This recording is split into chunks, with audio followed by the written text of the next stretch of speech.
What's up, locker room? How are you today? I want to start this day with saying happy holidays because this is the holiday season and we are jumping in the Students with locker room ADHD say real early just so that we can talk before you get into your Christmas Eve evening. And this is always a great time. Guys, you know what? What was interesting for me, and I want you guys to tell me you know what's on your mind this this holiday season. Really, what's interesting to me is I'm here in Washington right now, getting ready to broadcast that game tomorrow between Washington and the Dallas Cowboys. So I just got back. We were doing some rehearsals over at the stadium and everything because it's new. Netflix is the second year doing Christmas games and everything, but it was so funny for me, right? Because last year was my first Christmas not working. Prior to that, I was always working, either playing or certainly broadcasting, because the NFL, any holiday, they're going to try to be on that TV because they know holidays ratings are through the roof because you have so many people at home on those holidays. This is why you'll never see sports take a break or take a holiday. They're going to play games on holidays. Now what's interesting is I'm watching, Christmas Day games, basketball wise, football wise, and I'm like, okay, who's winning what here? Who's going to win what? And this year, I guess basketball, the NBA probably says, "Mm, they didn't flex out those games. Washington, Dallas, neither one of those teams are going to be in the playoffs. Minnesota, Detroit, maybe neither one of those teams are going to be in the playoffs. So, I guess NBA is over there saying, yeah, baby, I get some more people to tune back in to basketball because since the NFL started coming over there towards, hey, I'm on air, I'm on live. Since the NFL started coming over to Christmas Day, basketball worries about losing that day. So you get for basketball, they've always put great matchups on Christmas. They've always done that. But I'm sure that they're more diligent about it this year. And now, since the NFL has jumped in on Christmas to make sure they get good games, it'll be interesting to watch what happens with the ratings when you got teams that are not in the playoff hunt headed into the last few weeks of the season in the NFL, and then you're putting teams on in basketball that are at the top of the race, in NBA. So it'll see. Yeah, we'll get a chance to see. There's no way that the NBA wants the worst matchups are the bad matchups, and that there's no worse matchups. You talk about Dallas and Washington. That's one of the greatest rivalries in the NFL. The rivalry that I played a lot in that don't give a damn about what your record are, what your record is, and they'll still be great games. Like when Washington won the Super Bowl, the year we went 3-13, we would come in and beat them. Or the year we went 1-15. Who do you think the one was against? It was against Washington. And they were coming off a great season. And there were years that we won a Super Bowl and we would come in and Washington would go, their record be 4-12 or 3 and one of those victories will always be Dallas. It's that kind of game, no matter what. Doesn't matter what the standings are, doesn't matter what the records are.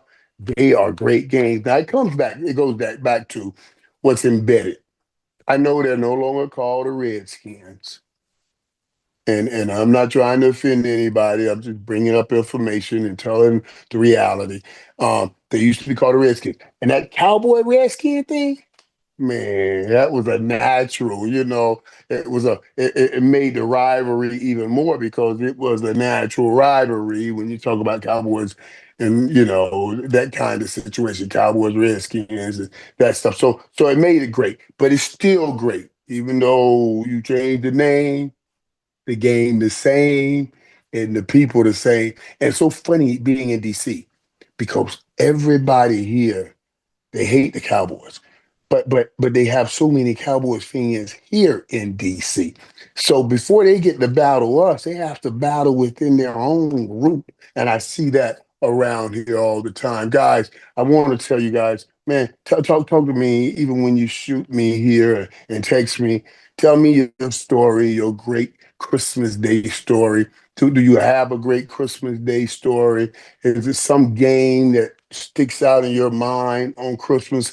Like for me, the 95 Christmas Day game, we played Arizona. I'll never forget that game. I remember this game. We won the game. It was Christmas night. And I remember the game so vividly because this was the 95 season. Remember Alvin Harper had already left and gone on to Tampa. And I remember going up to K Dub and say, hey man, it's time. This it's time for the world to know. Alvin's gone. But I got K Dub here, and you can cover this. You can take care of this. The whole world will be watching this game tonight. You got to make sure that they see this, that they know K Dub has this spot. I mean, he went off that day. Man, I think I had like 5 for 80 yards or something like that. But K Dub had 203 yards, something like he was going off that day. And it was the day that he introduced himself in a big way to the world in the NFL. We went on and won a Super Bowl back in that same stadium after that victory. And so I guess you guys know that was 95. That was 30 years ago. Well, quick time has flown and gone by. Double Star 88, congratulations on your Playmaker production group. Thanks, my brother. And let me tell you something. I appreciate you bringing that up because, I am I want to be able to be in front of the stories. I mean, and bring those stories and not always be a part of the stories. I just want to give you the great stories because we always talk about it here in the locker room, like the beauty of being able to talk with people as opposed talking just to people.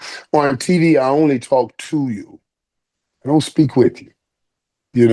I'm not listening, I'm not hearing, I'm not getting an opportunity to hear what you get to say. But that's why I love Wednesdays. And that's why, even though it's Christmas Eve, I still need to get my feed. I didn't mean for that to rhyme, but it does. And my feed, my feed is you. Only a fool shall have himself for a master. It means you already know what you know. You're a dummy. If you got yourself for a master, we got to learn what others know and what we do not know. That's why the locker room is so great for me. So Merry Christmas, Happy Holidays to everybody, and I appreciate you, Aaron, saying Merry Christmas and Happy Holidays back to us. You know what I mean? Back to me. So yeah, guys, I've had some great days, and I want to say this too. Last year was the only year that I did not work on Christmas, and I don't know, it just felt odd.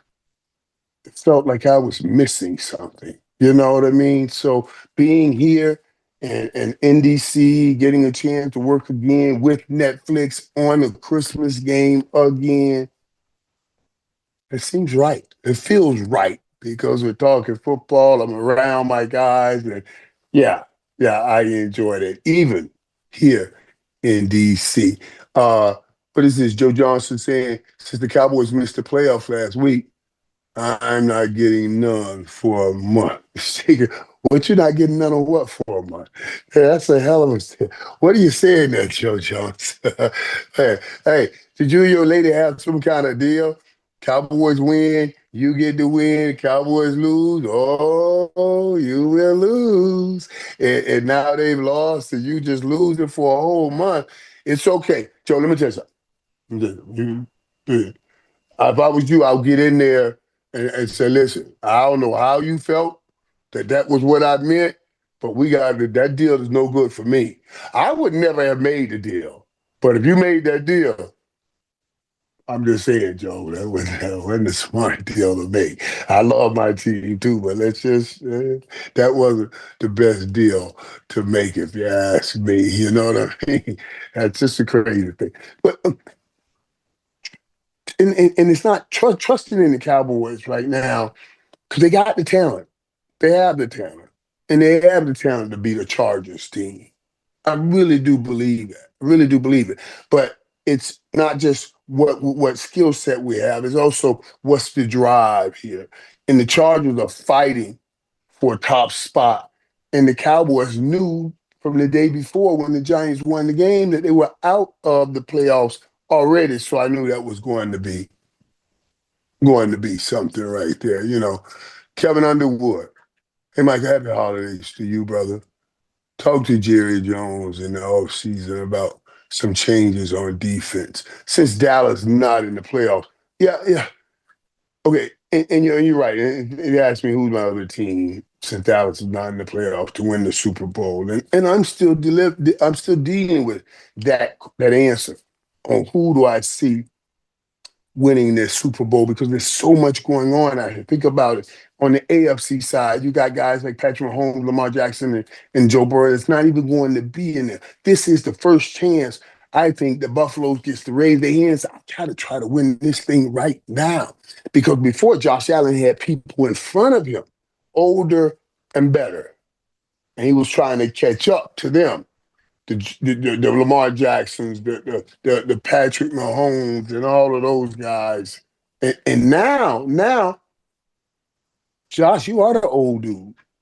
You're facing the Drake Mays and the Bo Nicks and all of. You cannot let this one slip out of your hands. You cannot. Not without, and now on the other side of it too, you can't. This is what makes it so difficult. You can't let this one slip out of your hands, and you got to win this because if you don't win this, they're going to say, "Wow, whoa." So you got these guys after you, and they're taking over the NFL right now. So this is going to be a pressure situation for the Buffalo Bills. And on the NFC side, I don't know what to make of it. Seattle right now is the top seed. I told you guys a couple weeks ago that defense looks so great. That defense Seattle has. Remember, I even tweeted one time. I said, man, they remind me of 85 Bears, that defensive line. They were playing and they kept stopping fourth and inches and fourth and ones. And they were like, no first down. So seeing Seattle in that spot with San Fran right there, they just played the Rams. NFC is going to be tough. Philly. Philly, I know you won the last couple games, but they've been on that roller coaster too. So it's just interesting to watch how this play out and who will end up in the Super Bowl. Let me talk to this too. Are pretty classy. Should the Ravens ditch Jim Harbaugh?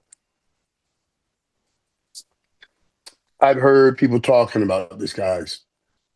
Moving on from Jim Harbaugh, moving on from Lamar Jackson. And I always say this whenever you see a guy like Kyle Shanahan put together the season he does and put together some of the things he does, you say, wow, why can't Kyle Shanahan win with any and every quarterback? Why is this a problem for other guys? Like okay, Harbaugh, you guys understand. This is a defensive coach. So whenever that defense goes off the rocker and stop playing poorly, I put it all on Harbaugh.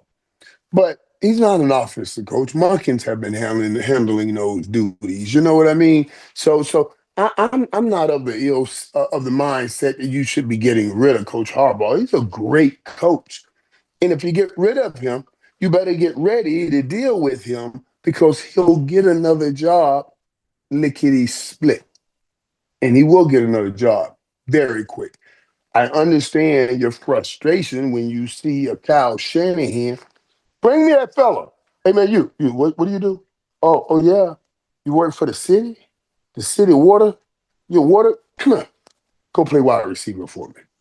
Oh, the city water guy caught 2 touchdowns today. That's Kyle Shanahan. He's one of the best at it because he knows how to put you in position to win offensively. That gives you always a chance to win in the NFL, I believe. But Harbaugh's been the defensive coach. in the head coach. You ain't got many better than him unless you're going to have these offensive guru geniuses. The Kyle Shanahan, I call him that. I think Kevin O'Connor, Minnesota has some of that. You know what I mean? The David LaFleur's they're trying with Green Bay, where they're thinking outthinking you. They're putting together an offense. They're not saying, "Hey, you my number one wide receiver, go beat that number one cornerback." No, they're designing plays where we're in a screen or run picks and get that guy off you. So they're saying my brain is going to help you win, not just your physical skill set. You know what I mean? It's a different game when you get those kind of guys, man. I was talking about this last Thursday night. Some of the plays that McVay was drawing up, dude, it, it, it's they're phenomenal. They're phenomenal. What he attacks and how they attack defenses, it's phenomenal. I wish I could explain it better than like I saw it. I wish I could explain it like I saw it because I went crazy when I saw it. I was like, this is phenomenal. These guys are so great at designing plays now. You know, and the refs gotta be careful because there are always plays where they are pick plays or they're trying to make that cornerback bubble over in the refs. They called it, they've been calling it lately, but most of the time no, they're not going to catch that. You know what I mean? I think the Falcons need a reset. And, you know, that's a hell of a thought. I don't think they need a reset. Yeah, I just think they need to grab more and cultivate what they do have. Remember a couple weeks ago when I told you guys, like I was looking for Kyle Pitts to take that next step, and then he came up with a few great games. He did take that next step, and games when even Drake London was out. I mean, phenomenal games. So I'm not saying that Atlanta needs a reset. I would lean towards more of. mm, um, this is a great learning year for Atlanta. I mean, a great learning year. And Kyle Pitts and these guys are starting to elevate their game. And you got to find the right environment. And once they get that quarterback, JJ McCarthy, really going, yeah. I mean, no, not that. Why am I thinking about Minnesota? Well, why would I think about Minnesota? With Kirk Cousins and they get your boy going over there, Mike Penix Jr. They're going to be fine. I wouldn't do a whole reset because now you're going to bring in, think about it now, you're going to bring in a whole new group of people. You're going to set Michael Penix back because now he has to learn a whole new system, a whole new coaching staff, all of that. I would be very, very, very careful with this because I do believe, and I thought this year they would, but I do believe they gotten a year under their belt, and Atlanta would be ready to take off. If Kyle Pitts can continue to play the way he played for a few games here when Drake London was hurt, and then you add Drake London back to that, would be John? No, I'm not resetting. I will retool in a few places, and then we go.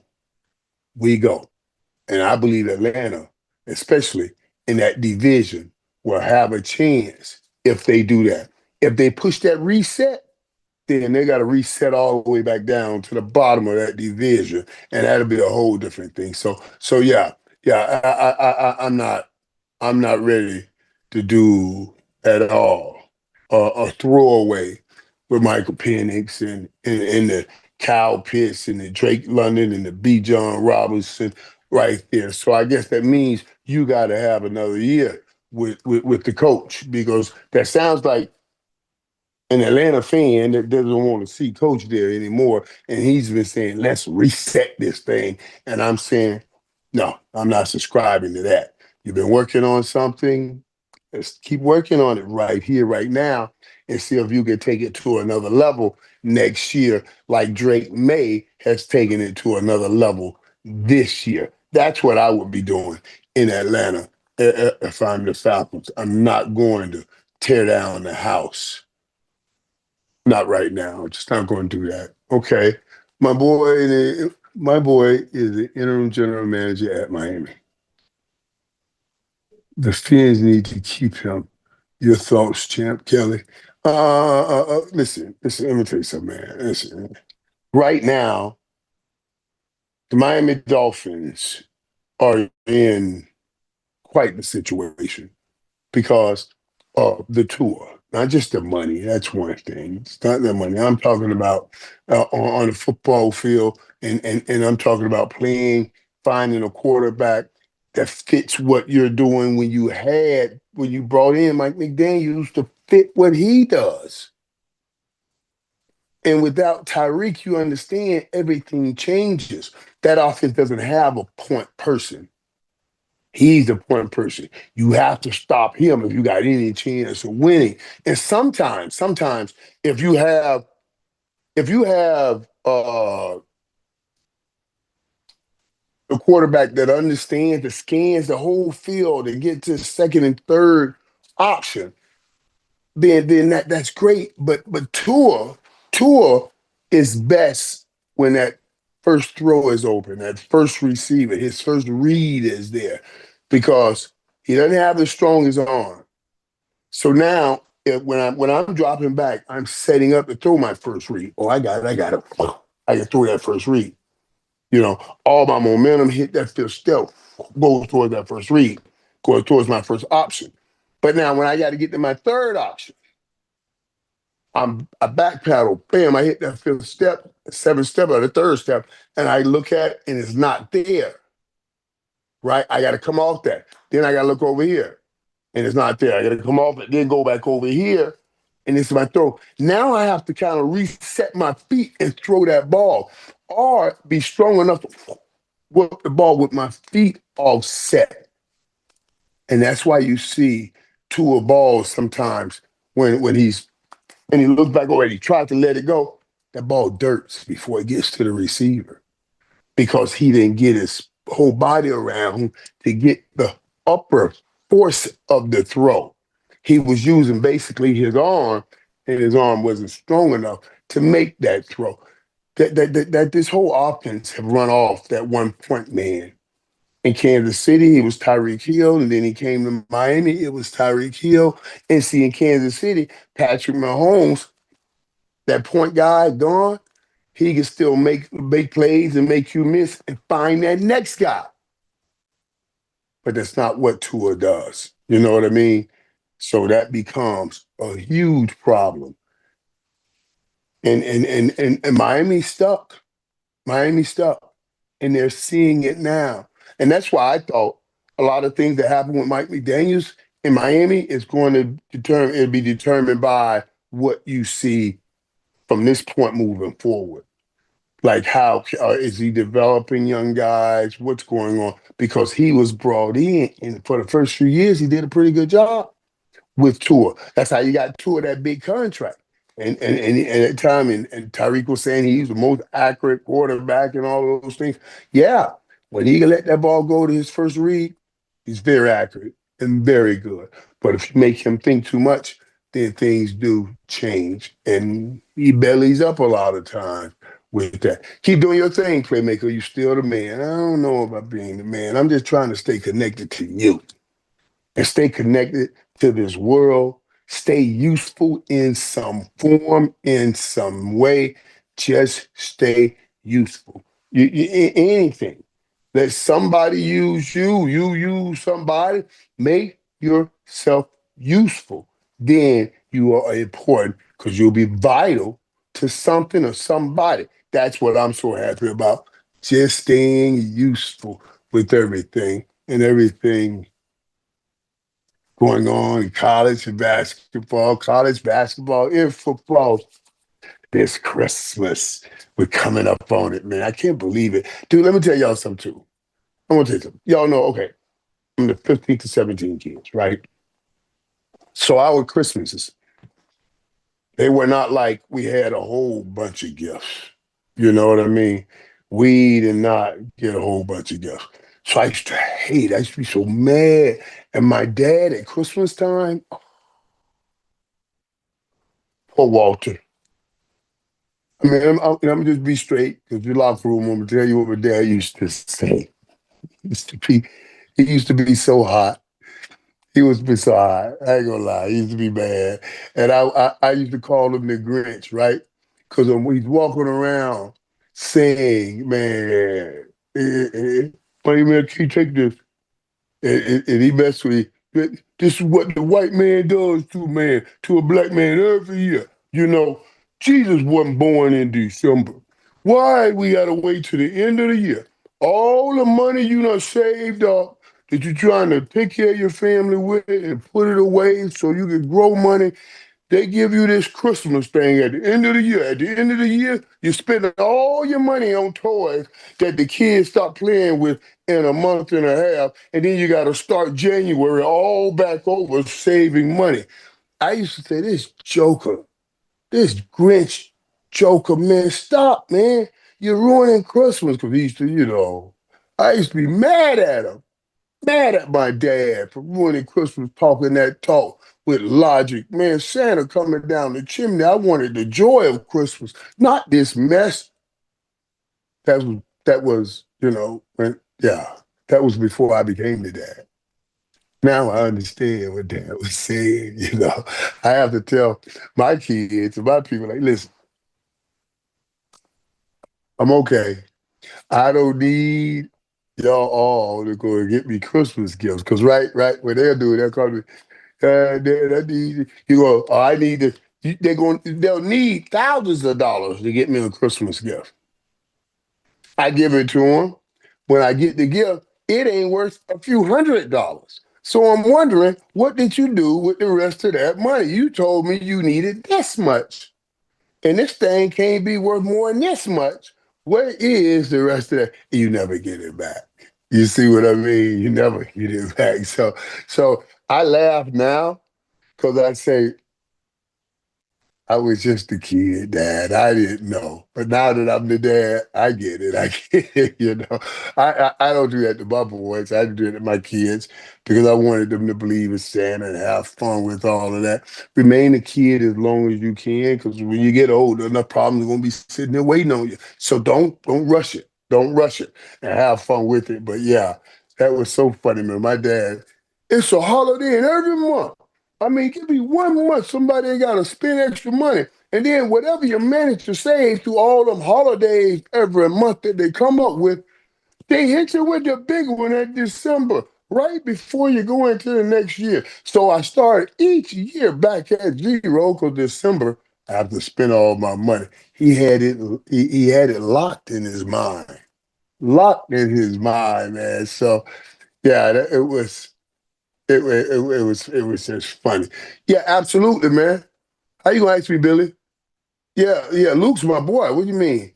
Is Uncle Luke your friend? Absolutely.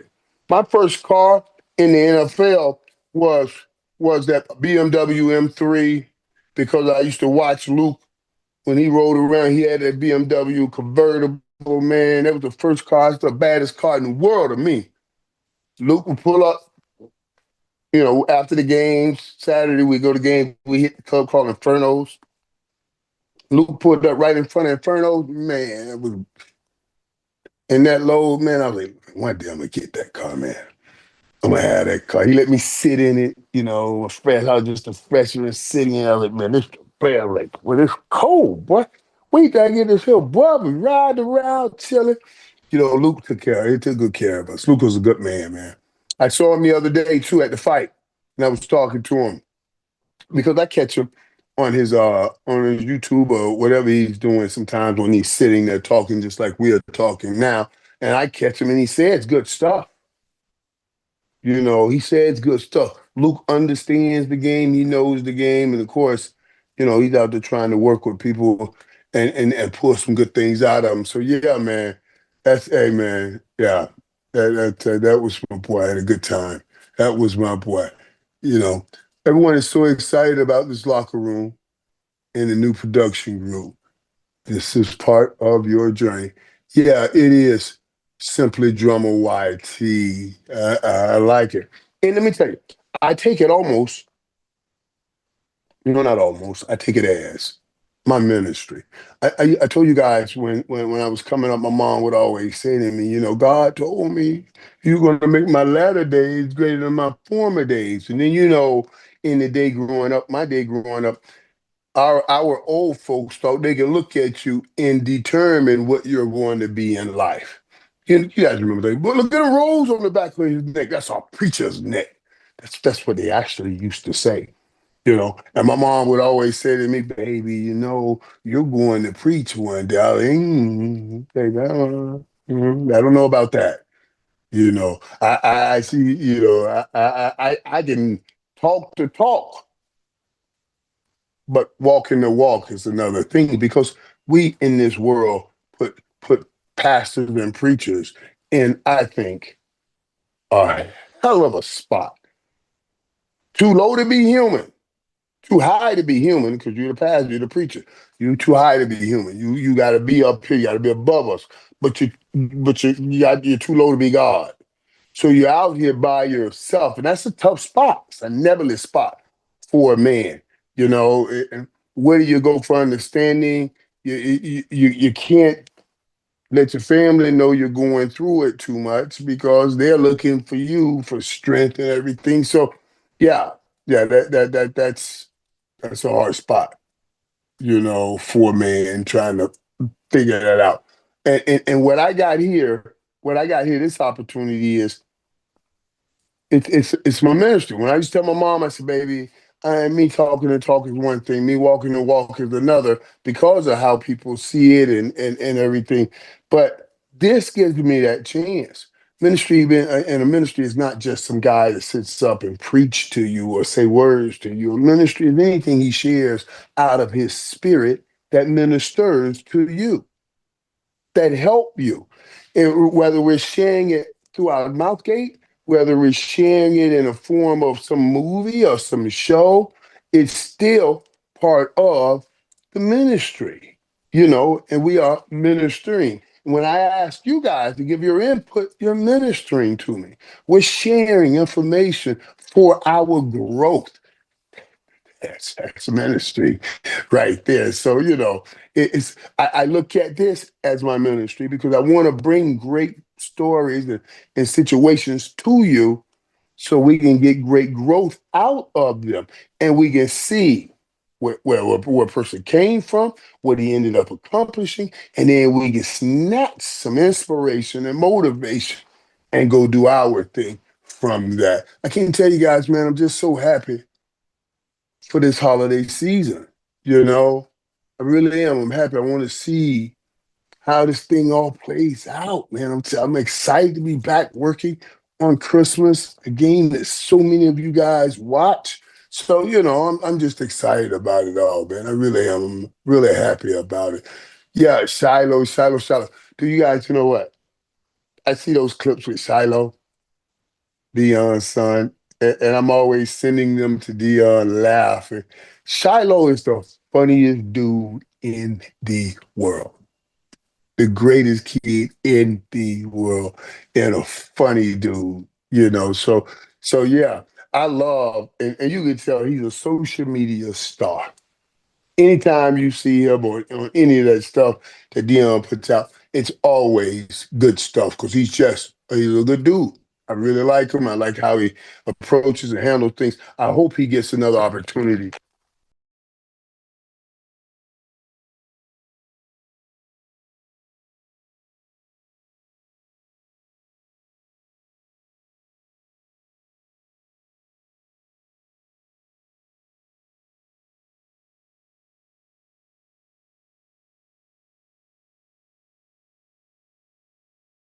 Touch it. Let me tell you something. Let me go to this. Go through this wire. Who this? Kenyon Martin fan. There's a Kenyon Martin fan. Let me tell you. I'm gonna tell y'all what he wrote. He wrote who where was it? Who got the pure Tony Montana, Mike? You know, and then do the arm thing, all strong. Let me tell you guys something, man. And no matter how many times I say this, nobody really wants to hide. Dude, literally, literally, I can say I haven't snorted cocaine in 30 years. It's been forever. They won't buy it. They won't buy it no matter what. And what's funny is when you see me on the football field, I've it's always a comment about that. Oh man, Mike out there, high as a kite. Mike out here, Mike, he must be on all kind of cocaine. I'm like, and it's so funny. In the service the other day, that's one of the things Bishop was talking about. He said, no matter how high you climb, no matter how high you work, no matter how hard you work, no matter how high you climb, the devil will always leave one or two people that remind you of your history. You know what I'm saying? He's always trying to bring you back and won't let you just go to where you're going. So just be careful and watch out for those one or two people that are always so you're feeling happy, you're feeling good. I'm excited. My team just won. I I gotta monitor how excited I am because I'm gonna have a couple of these knuckleheads out here trying to say, "Oh, we might on the field all coked up." Like, stop, stop. I know you're not going to stop, but I'm just talking about it, and it doesn't matter. I don't need you to stop, but it's just, and I'm saying it to share with my peeps. Whenever you're working at anything, you want affirmation and confirmation, but trust me, you're not always going to get it. And like Bishop said, the devil will always keep people around you that's trying to remind you of your history or what you used to do because he's so scared he's losing you as you go on to reach and do what you want to do. He gets so scared he has to start people like that to remind you, come on back. Oh, no, no, no, no. Remember, you're this. And I'm bringing it up. I'm bringing it up because we need to watch it as we move forward. God bless. God bless him. God bless him. And I thought the other day when I put BTA on that 12th jersey, I must have struck some nerves.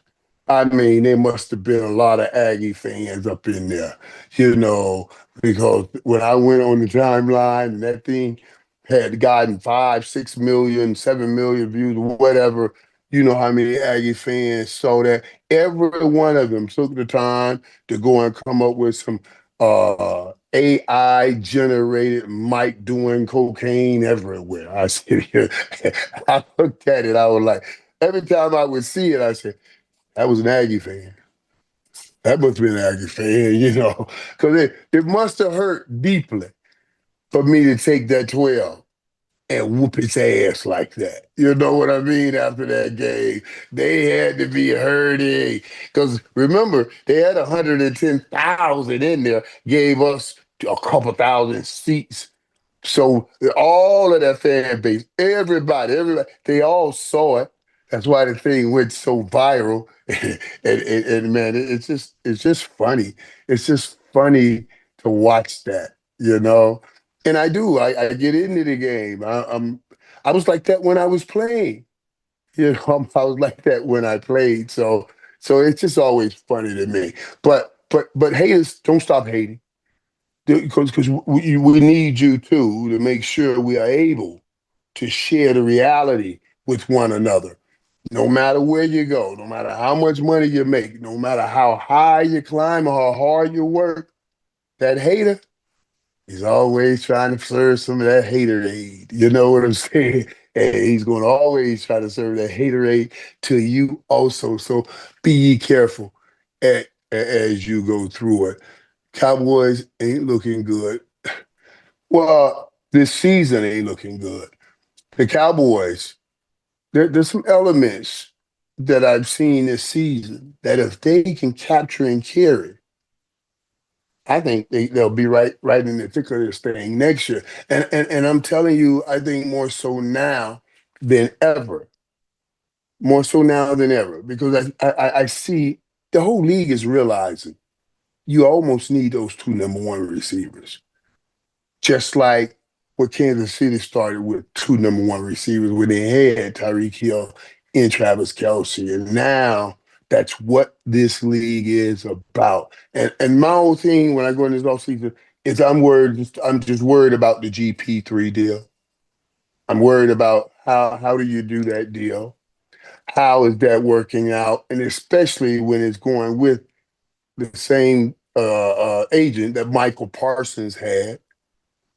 And there's no way you're going to tell me that there won't be some carryover with this agent, And now, since he got Michael Parsons out, is he going to try to say, hey, let's get George Pickens out of here? And I worry about George in that sense, not the Cowboys. Remember, I'm worried about George in this sense. The Cowboys are going to find or may find another receiver. But George, you may not. And you may end up in the situation like you were in Pittsburgh. I was talking about this today with Devin McCourty and Austin Eckler. As we were leaving the rehearsal for the game tomorrow, for the show tomorrow. We were leaving rehearsal, and we were talking the same thing. Like you can end up going someplace, and you may get 2 good years in or 3 good years in, making top dollar. But if it doesn't work out, that's all you'll get, making that top dollar 2 or 3 years. But now, if you know your situation, you know you got a place where a quarterback can get you the ball. I'd rather stay there and take a little less and get 8 years in, making very, very good money. I don't have to be the highest paid, but making very, very good money. And I hope George Pickens understand this and say to himself, the agent works for me. I don't work for the agent. That's the one thing I've always tried to emphasize to guys. Matt Eberflus need to go, and they will tag Pickens if he doesn't sign. Yeah, yeah. Now, here's the issue with the tagging that I worry about. George basically really just got here. And without an understanding, if you say, oh, we're going to tag you and we'll get a couple years of tagging you, and then now you drop his countenance, then we end up even though you tagged them, with that being a bad deal. Because all of that tag money goes to the cap. And you got a guy that doesn't want to play anymore because he feels he's being cheated. You got to be careful with that. You have to be careful with that. If you're the Dallas Cowboys, I think you have to be careful with that if you're George Pickens. And that's why I think it's best they try to harmonize together and come up with a plan. Because any other team that's out here, they're going to bring up those plays where they saw George kind of not running full speed, because they're going to try to get him for as less as they can get him for. You see what I'm saying? And I think when you start talking that stuff to George like that, that'll get him in a situation where he wouldn't want to be around you. So what do you think? The agent will not let you come in on those conversations. He will be having those conversations. He's not going to tell you teams are talking about you like that. You see what I mean? That's why I just like being where I know I got a quarterback, where I know I'm getting opportunities and I know things will work out, as opposed to going to a whole new situation where I don't know the quarterback is going to be. I don't know what kind of relationship I'm going to have with the quarterback, and I don't know about the opportunities I'm going to have over at the new spot.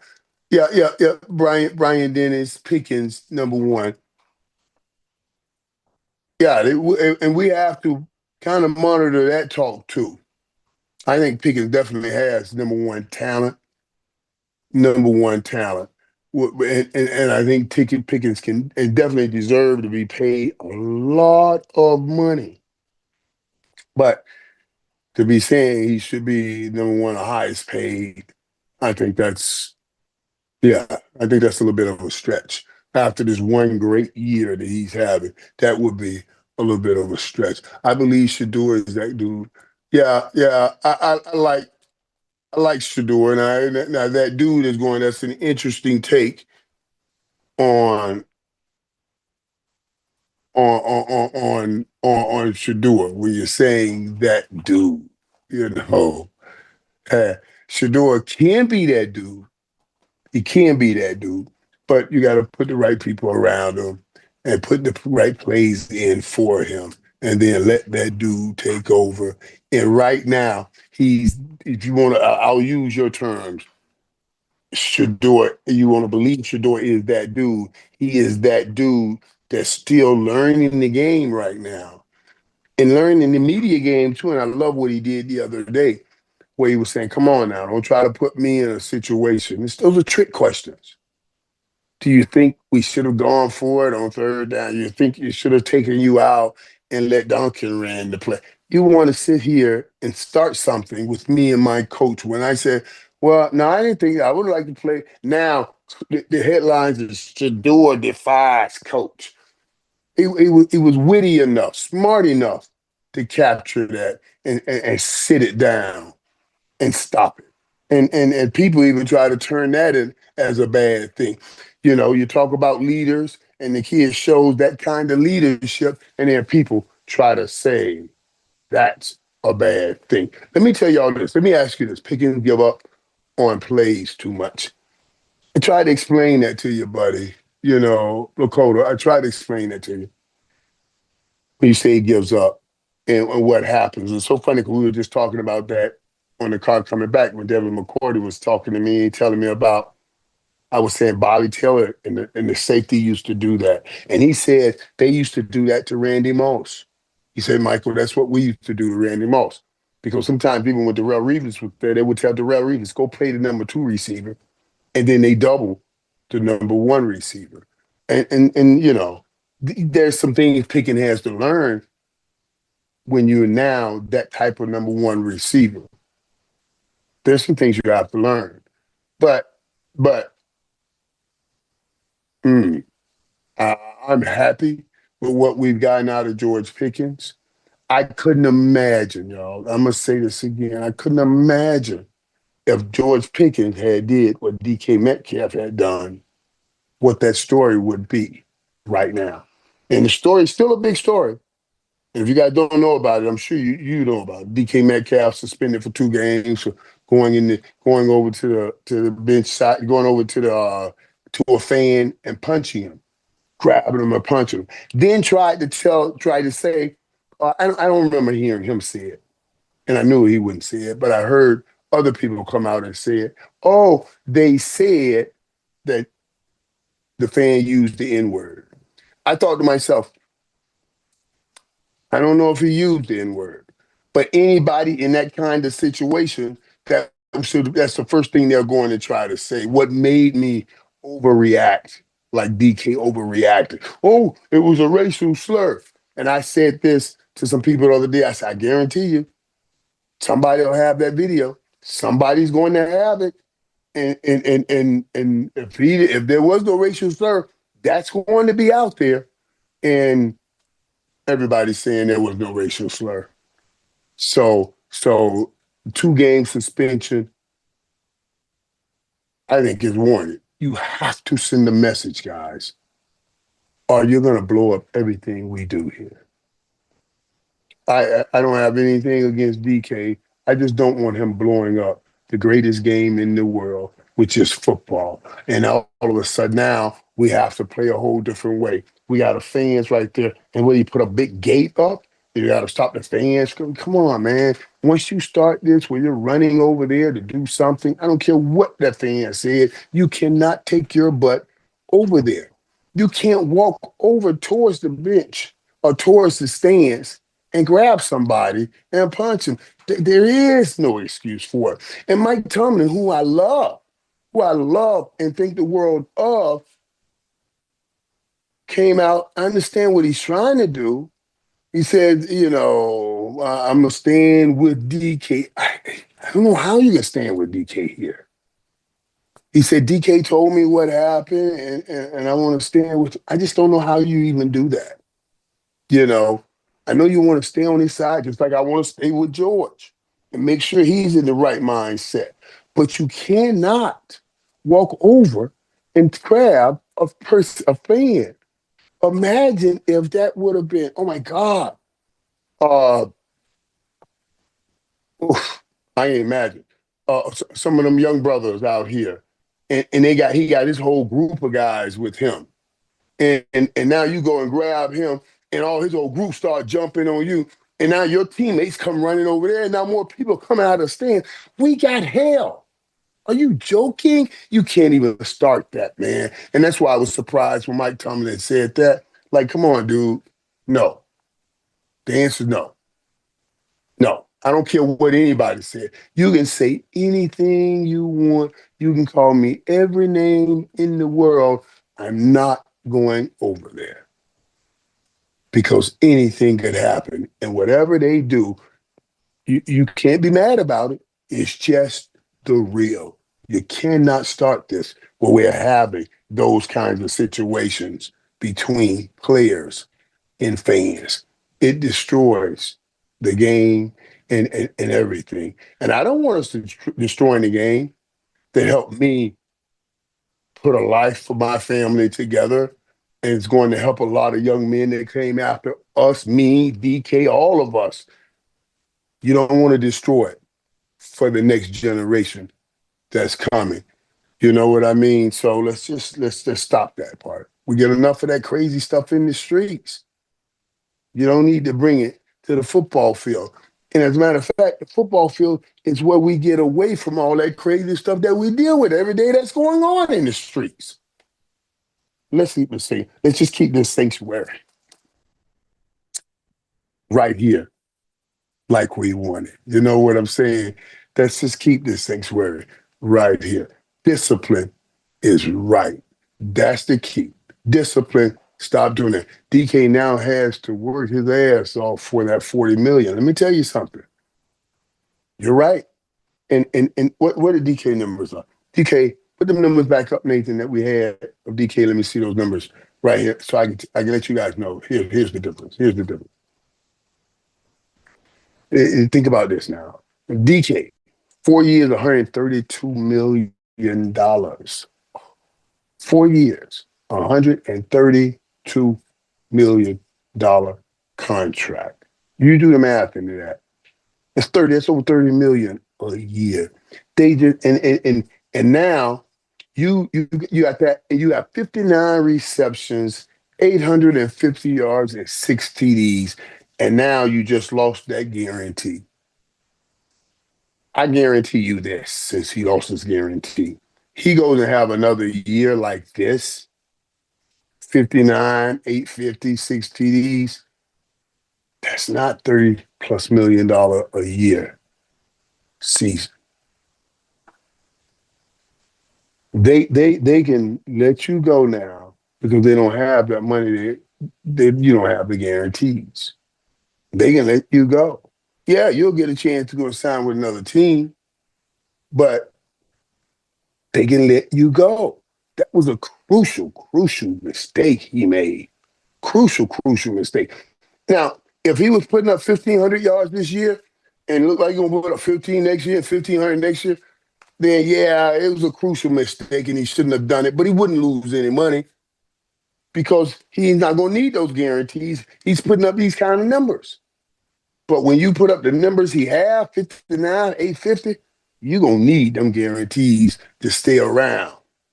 And that's what he just did, what he just lost. I just hope they get their head back in the game. Yeah, I understand, King. I understand. I hope the Pittsburgh able to get their minds back on the football field. Now they have to play these last two games. And they're important games without DK Metcalf. I can't believe I've already been talking an hour over here, man. I wanted to just come in and kind of talk to you guys. I know it's Christmas, to give you just to have a few moments with you before you go and break off into all of your Christmas joy and having fun with the family. So yeah, let me close this down. Let me close this down. Michael, remember that countdown on NFL Network? You were voted the best Cowboy. They got it right. I appreciate that, bro. I appreciate that. Clint, that's great. I appreciate you saying that. You know what? Because They did a countdown. Let me tell some people, they did the countdown. Yeah, it is DK week sauce. I'm with you on that. But they did the countdown, and they had gotten to, what was it, Troy at 5 or something like that. Somebody, and I was like, whoa, where am I? What the hell is this? Because to me, I would, they'll put me in front of the quarterback. I'm always lift Troy up. That's Troy. But we had to put Emmett out. We had to put Troy. I said, what the hell? Am I not in this? And of course, then I got the vote. I was like, oh, okay. I was surprised. I was surprised. But I think a lot of that is not just the football field stuff. I mean, a lot of Cowboy fan base, it's the fight. It's the human side of it all.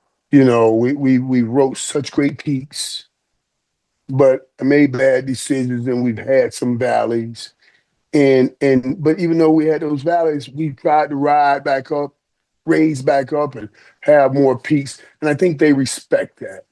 You know, I try to stay real with who I am, and because that's all I can do is be who I am, and I'm constantly always trying to improve me and look for ways to improve me. That's why I be talking about. I love chatting with you guys because it helps me better me.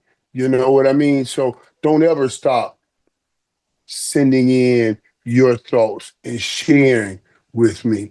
Oh, listen, Merry Michael and everybody. Okay, so the Merry Christmas, Michael and everyone is what hearing Car Chronicle is trying to throw our way.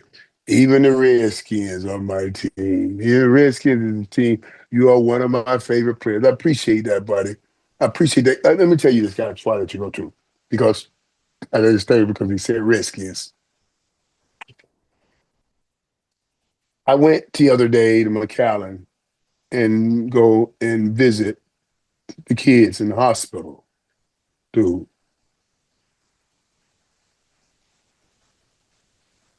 I was so touched by it. When I went out there and I did the parade, I emceed the parade. When I was leaving, there were so many kids over in the corner of the field. And then Michael, and McAllen police, and the city and everybody, they were trying to rustle me into the next place that I had to go and meet some VIP people and all of that. But all of these kids were yelling, Michael, come over here. And they were trying to put me in the car. I was like, stop. We're gonna go over here and spend some time with these kids. And we gotta go. We're not. Stop. I don't want to hear that. We're going over here and we're going to spend some time with these kids.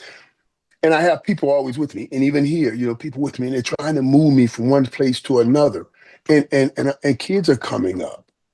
And they're like, come on, Michael, we got to go. I said, listen, I'm not walking away from a kid.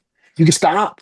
Stop telling me, come on. Stop telling me, we gotta go. I'm not doing it because you're not going to be the one at my office when I get a call or somebody that'll grab this. They grab and they see me walk away from a kid like that. And they don't know you're pulling me. And yeah, I'm just not doing it. My spirit won't allow it. My spirit will not allow it. I feel so bad. And I'm real funny on this. I'm real funny because God is funny on it. God said, any one of you violate the innocence of that child, you will wish that a noose was tied around your neck and you were tossed in the ocean. So I try to flip that. If you always honor that pure soul, honor that pure spirit, make sure you honor that and don't disturb it. God will bless you. So I'm not walking by a kid. So stop bothering me with this. I stayed out there for a while and signed autographs and talked with kids. And then I said to myself, man, there were a lot of kids there. And we were doing some stuff with the hospital, and I didn't get a chance to see a lot of those kids. So I went back as Santa. And I'm telling you the story because when he brought up He said I'm a Redskins fan. Like, and when I went back as Santa the other day, and we'll put up some stuff, I wore a blue Santa suit that I got from the police department down there. I didn't want to wear a red Santa suit because I knew we were going to be playing the Commanders, and I didn't want to have Commander colors on. I said I'm wearing a blue. I wore a blue Santa suit, and it was an incredible visit. And I want you guys to pray for these kids this Christmas. There were kids that I went to see, and I couldn't go in the room because of the seriousness of their situation. So I had to stand at the door, and they were waving at the door, and they were like, "Oh." All right, and give a gift and let somebody take the gift in, the nurse take the gift in. And I stood at the door and they were back there and we took pictures this way, like, and it just, my God, the kids, they've never done anything to anybody. They just say they don't deserve that. They don't deserve that. And a lot of us out here complaining about this and complaining about that, and these kids in here just trying to grab a great day. I'm gonna tell you something, man. If you get a chance, you should visit a hospital like that, a children's hospital around this time of the year. You've seen that mom who's been sleeping by their kid for days, praying for him to get better. And he didn't get better, or he's not better. And to give you a different perspective as you walk through this thing we call life. You got great opportunities and you got your health. Make the most of it and stop spending so much of your precious resource called time complaining about what's around you instead of making the best and making it better what's around you. I pray as we head into the new year that all of us come with that kind of mindset of trying to look on the bright side of everything and make my time here on earth before God says my time is up and sends me to eternity. Very valuable. Reach out to others. Help others. But all of you, please do this. Pray for all of those kids in McAllen, that they have some kind of happy holidays. And I will pray for all of you that you have happy holidays. Hey, God bless. Enjoy Christmas. And we shall chat again soon. God bless my peeps. God bless Locker Room. I should have an address so I could tell you where to send my gifts. You understand what I'm saying? But no. Don't. Yeah, you know what I mean. I appreciate you. And you, right here on this Christmas Day, showing up, speaking with me, chatting with me, that's the gift I need. That's the gift that keeps giving. God bless.